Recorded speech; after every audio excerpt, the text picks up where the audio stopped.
If you knew, if you knew what God saved me from, um, creating, singing is one of those things where it's an outpouring.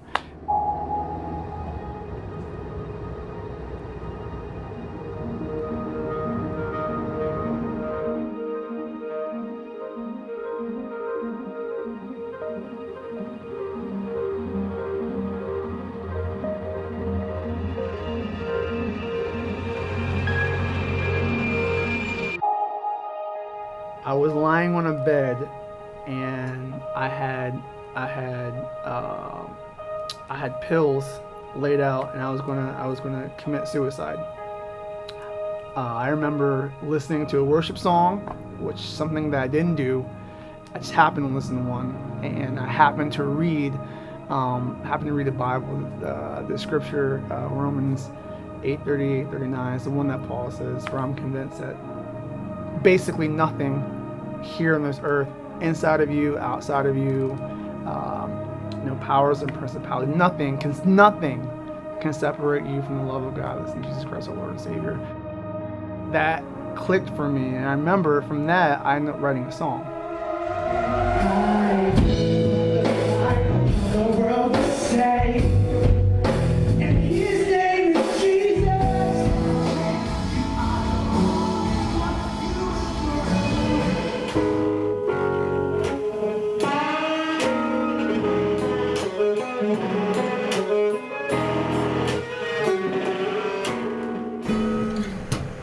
Yeah.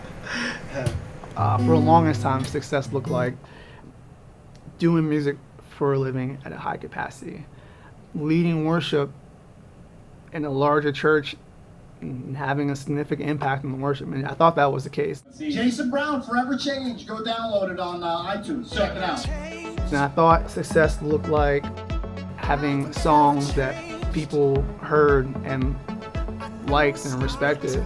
When I get a song in the top 100 on iTunes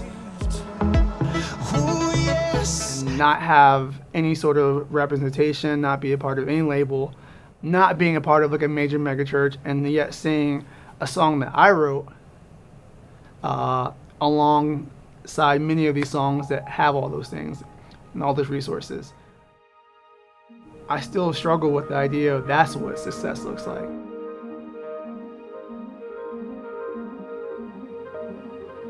If the things that I do or say, ultimately, if that's helping people in some way to a more expansive, fruitful knowledge that God is real, that God is love and actually cares about them, that like the things that people face on this earth is real, and yet we serve a God that's also real and is bigger than that kind of stuff. If that can be conveyed via music, that is what success looks like to me. If I can be a part of that in any way, just a part, I mean, that's where it's at. That's it for me. I wouldn't be where I'm at if it wasn't for hearing a song or hearing a melody or hearing a lyric that was timely, that God used and spoke to my life, that's got me through some just heavy times. I actually think God can communicate to people via music.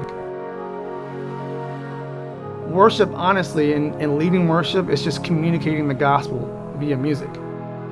My calling, I guess, essentially isn't a worship leader. My calling is to be a worshiper.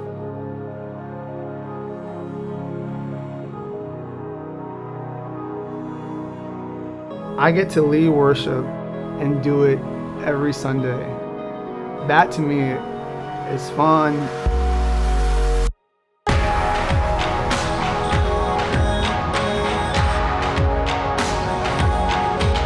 Worship has little to do about you. The you that is involved is what this is authentic and genuine. Let's make sure that we're not fabricating something just to get a reaction. The you is, hey God, you spoke to my life. Hey God, you have done something in my life. Hey God, you have saved me from this. Therefore, I'm going to communicate all that you are, that I've seen, that I've experienced, and I'm going to do that via music in hopes that people will somehow be connected and pointed to you. I know anyone in ministry will probably say this. I have the best volunteer team ever. I only can do what I do because of the volunteer team that I have.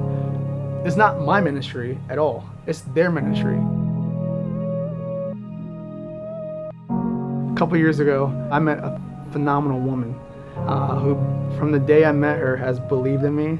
It has been a rock to me, has challenged me on things and called me out on some perspectives that I have that don't really make a whole lot of sense, that aren't really in line with God.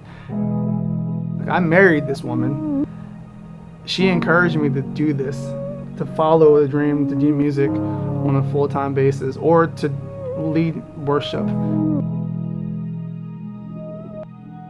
Let's be real, I'm here like literally because there have been some like incredible people in my life that have been extra encouraging and say, hey, you should do this and you can't do this, because without those people, this isn't a reality. It's still a dream.